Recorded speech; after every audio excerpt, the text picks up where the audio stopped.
దాడులు చేయించని చెప్పి ఆరోపణ వస్తుంది. అది ఎంతవరకు నేను వైఎస్ఆర్సీపీ చేసిందా లేకపోతే వేరే చేసిందా నేను ప్రాణం అర్థమైంది. అది నిర్ధారణ జరుగుతాయి, సీసీ ఫుటేజ్ ఉంటది, అవన్నీ. ఎందుకంటే మనకేదో వైఎస్ఆర్సీపీ ఏ కదా అని అనేది కాదు.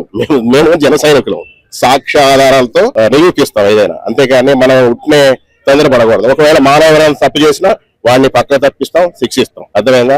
టీడీపీ చేసిందా లేదా వాళ్ళు చేశారు వీళ్ళు ఉట్నే మనం నిందలు మోపొద్దు. అది త్వరలోనే రిపోర్ట్ వస్తుంది. వాడిని పట్టుకున్నారు, ఆల్రెడీ జైలుకి తీసుకెళ్లారు. ఇట్లాంటి కార్యక్రమాలు జరుగుతున్నాయి. దయచేసి మీకు కూడా ఒకటే చెప్తున్నా, మంచి వాళ్ళు ఇప్పుడు వైఎస్ఆర్ మంచి పని చేశాడు జగన్, అతను కూడా సపోర్ట్ చేద్దాం. అంతేగాని తెల్లారులగిట్లేడమ్మ రౌడీజాలు, రాజకీయాలు, దుర్మార్గాలు, అక్కడ పోయి ఆ ఊర్లో ఆ కులాలను రెచ్చగొట్టి మన కొన్నాళ్ళు ఆగండి. ఒక 5 ఏళ్ళు మీరు చేశారు, ఒక 5 ఏళ్ళు వీళ్ళు చేస్తున్నారు, ఏం చేస్తారో చూడండి. అంతేగాని ఆఫీసుల మీద దాడి చేయటం ఇవన్నీ కరెక్ట్ కాదని చెప్తున్నా. మానుకోండి. ఇంకా మొదటి దాకా లడ్డు కెమికల్స్ కలిపారు, అవి ఇవన్నీ తెలిసింది. చార్జ్ షీట్ వచ్చింది, అన్ని వచ్చినాయి, అన్ని ప్రూఫ్ అవుతున్నాయి. ఇంకా వేరే మేల్ క్యాండిడేట్ కూడా చూపించారు. అట్లాంటిది ఇప్పుడు పైన కూడా వేరే పంపించారు. అవన్నీ వస్తాయి. ఈ లోపల ఇవన్నీ ఎందుకు మళ్ళీ ఇంకా తొందరపడుతున్నారు? ఇప్పుడు పట్టుకుంది దొర, దొరికింది దొంగ. అర్థమైందా? పట్టుకున్నది దొర, దొరికింది దొంగ. కానీ దొంగ ఏం చేస్తాడు? ఎప్పుడు తప్పించుకోవాలని చూస్తాడు ఏదో రూపంగా. అలా వాళ్ళు తప్పించుకోవాలని ప్రయత్నాలు చేస్తారు. 100% వాళ్ళు దొంగలు దొరికారు, పట్టుకుంటారు. ఆల్రెడీ వాళ్ళందరూ కూడా జైలుకి వెళ్తారు. జనసేన ఉద్యమ కార్యక్రమంలో భాగంగా మెంబర్షిప్ టు లీడర్షిప్ అని ఒక కార్డు బయటికి మొన్ననే రిలీజ్ చేయడం జరిగింది. దాని గురించి మీరు ఏమంటారు? అలాగే మీ అందరూ కూడా ఒకటి చెప్తున్నా, జన సైనికులు అంటే మీరే జనమే, మీరు సైనికులు, జన సైనికులు. మీరు కూడా జనసేన పార్టీలో క్రియాశీలక సభ్యులుగా సభ్యత్వం తీసుకోండి, జనానికి సేవ చేయండి. అర్థమైందా? పవన్ కళ్యాణ్ గారితో కలిసి నడుద్దాము, ఈ రాష్ట్రాలను మన దేశాన్ని కూడా రక్షించుకుందాం, నిజాయితీగా పనిచేద్దామని కోరుకుంటున్నా. జై జనసేన, జై ఆంధ్ర, జై తెలంగాణ, జై భారత్. కొంతమంది ఓర్వలేని వారు అటాక్ చేశారు అంటున్నారు. సో దాని గురించి ఏమంటారు? వారవలేని వాళ్ళు బోల్డ్ మంది ఉన్నారు. ఇప్పుడు ఆయన శత్రువులు ఏంటంటే కులపరంగా ఉన్నారు, మతపరంగా ఉన్నారు, దేశద్రోహులు ఉన్నారు. పవన్ కళ్యాణ్ గారికి చాలా ప్రమాదం ఉంది. ఆ ప్రమాదాలను తట్టుకుంటూ ఆయన ప్రజల కోసం కష్టపడుతున్నాడు. అది ప్రజలు తెలుసుకోవాలి. ఇప్పుడు ఎవరో నూటుకో కొట్టుకో దేశం కోసం కష్టపడ్డాడు. ఈ మధ్య కాలంలో ఎవరు లేరు. ఎవరో ధర్మం కోసం కష్టపడ్డారు, ఎవరు లేరు. అర్థమైందా? ఇవాళ ప్రజల కోసం కష్టపడి ఇప్పుడు లేరు. ఈ మధ్యన ఆయన వచ్చాడు. ఎందుకంటే ఆయన సిద్ధాంతం అది.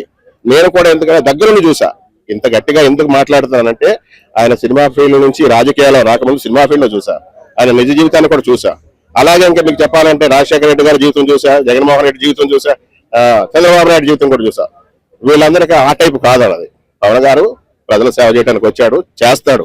ఎవడు ఎన్ననుకున్నా, ఎంత దుష్ట దుర్మార్గులు రాజకీయ నాయకులు కాదు, మత పిచ్చోళ్ళు కాదు, ఎవడొచ్చినా డోంట్ కేర్. ఆయన దృష్టిలో ఆయన వెళ్ళే రూట్లో ఆయన వెళ్తాడు, ప్రజలకు మాత్రం సేవ చేస్తాడు.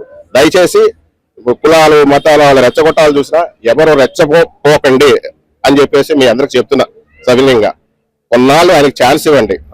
ఎందుకంటే గ్రామీణ అభివృద్ధి అంటే గ్రామాలు అభివృద్ధి చేయాలి, అటవీ శాఖ అంటే అడవి అభివృద్ధి చేయాలి, పంచాయతీ రాజు అంటే పంచాయతీలు కూడా నిధులు లేక పంచాయతీలు పాడైపోతున్నాయి, వాటిని అభివృద్ధి చేయాలి. డిప్యూటీ సీఎం పదవి కూడా ఎందుకు తీసుకున్నాడంటే ఈక్వల్ సీఎం. అర్థమైందా? ఒకవేళ ఏదైనా ప్రాబ్లం చేసినా ఈ ప్రశ్నించే గట్స్ ఉంటాయి. అందుకని ఆ హోదాలని తీసుకున్నాడు, ప్రజలకు సేవ చేస్తున్నాడు. దయచేసి పవన్ కళ్యాణ్ గారికి, జనసేన పార్టీకి సహకరించాల్సిందిగా మీ మీడియా పూర్వకంగా కోరుకుంటున్నా. ఇలాంటి అటాకులు చేస్తే పంచాయతీ కానీ ఇంకొక ఎన్నికల్లో కానీ ఎక్కువ సీట్లు ఛాన్సెస్ ఉంటుంది. 100% ఆల్రెడీ ఆ క్రేజ్ వచ్చేసింది ఆయనకి. అర్థమైందా? ఇప్పుడు రాష్ట్రం పరంగా, దేశం పరంగా ప్రజల్లో అడగంగానే మీడియాలో, ఇప్పుడు సోషల్ మీడియాలో చూస్తే వెంటనే ఆ సమస్య 24 hours లో పరిష్కారం అవుతుంది. ఎవరు చేస్తాడు?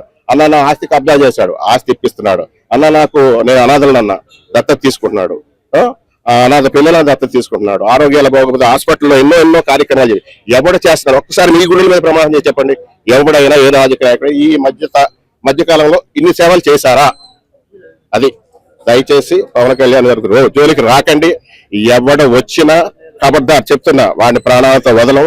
వాళ్ళ బతుకులు, వాళ్ళ కుటుంబాలు కాదు, వాళ్ళ టీంలు ఏమన్నా సరే సర్వనాశనం చేస్తాం. అది మేము మంచిగా ఉన్నాం చెప్పే, చాలా మంచిగా ఉంటున్నాం మేము. అయితే మేము మామూలు వాళ్ళం కాదు, ఏదో ఒక పార్టీకో అట్లా సంబంధం కాదు. పవన్ కళ్యాణ్ గారు సైన్యం, జన సైన్యం. మేము విజృంభించామంటే వేరే ఉంటాయి మీ బతుకులు. అది గుర్తుపెట్టుకోండి. తెలుసుకోవాల్సిన పని అది. ఎవరెవరు